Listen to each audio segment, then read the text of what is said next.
এ পর্যায়ে ইনকিলাবি আলাপ নিয়ে আসছেন চট্টগ্রাম বিশ্ববিদ্যালয়ের শিক্ষার্থী ফয়সাল মাহমুদ জয়।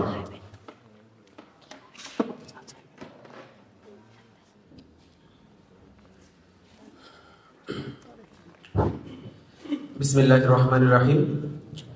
আজকের আয়োজিত অনুষ্ঠানে উপস্থিত সম্মানিত অতিথিবৃন্দ, উপস্থিত দর্শক শ্রোতা, সকলকে জানাই আমার সালাম ও প্রাণঢালা শুভেচ্ছা।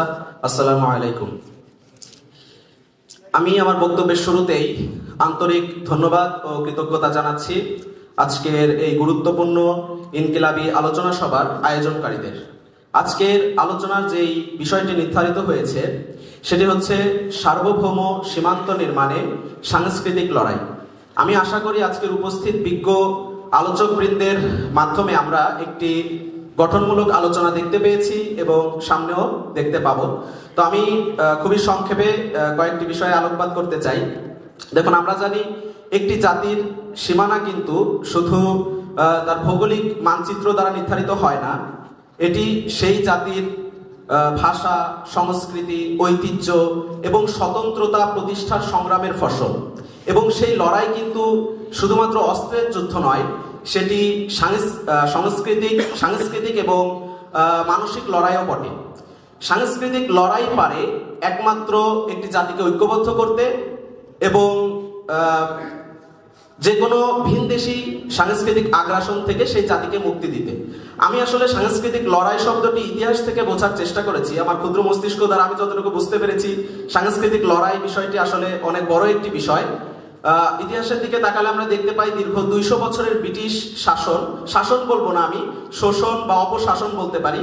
200 বছরের ব্রিটিশ অপশাসনের পরে 1947 সালের দেশ ভাগ ছিল দীর্ঘ একটি রাজনৈতিক এবং সাংস্কৃতিক সংগ্রামের ফসল। পরবর্তীতে কথিত মুসলিম জাতীয়তাবাদের ভিত্তিতে যেই পশ্চিম পাকিস্তানের যাত্রা শুরু হয়, পূর্ব এবং পশ্চিম যে দুটি অংশ নিয়ে, এই দুই পাকিস্তানের মধ্যে ভয়াবহ সংকট ছিল এবং এদের মধ্যে অন্যতম একটি সংকট ছিল হচ্ছে পূর্ব পাকিস্তানের সাংস্কৃতিক পরিচয়ের সংকট।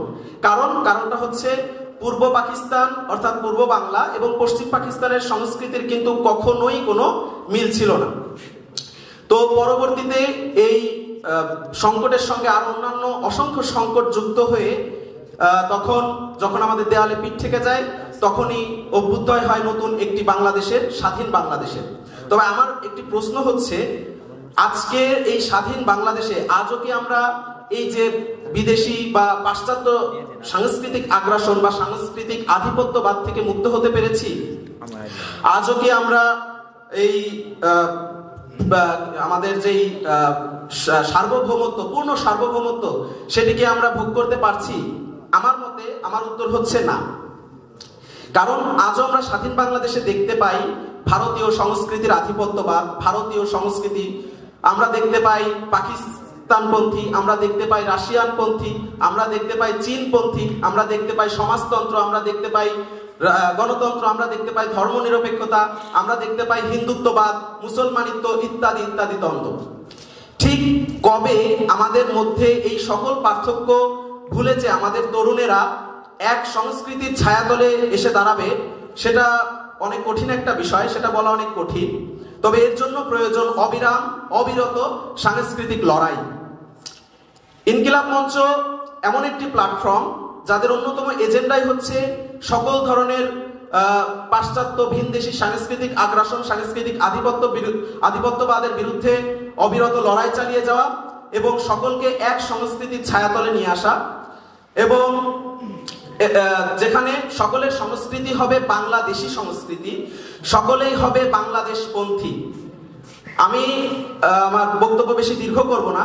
সর্বশেষ আমি বলতে চাই, বাংলাদেশ হোক সকল ধরনের আগ্রাসন মুক্ত, বাংলাদেশ হোক আধিপত্যবাদ মুক্ত, মুক্তি হোক চিরন্তন। ধন্যবাদ সবাইকে। ইনকিলাব জিন্দাবাদ।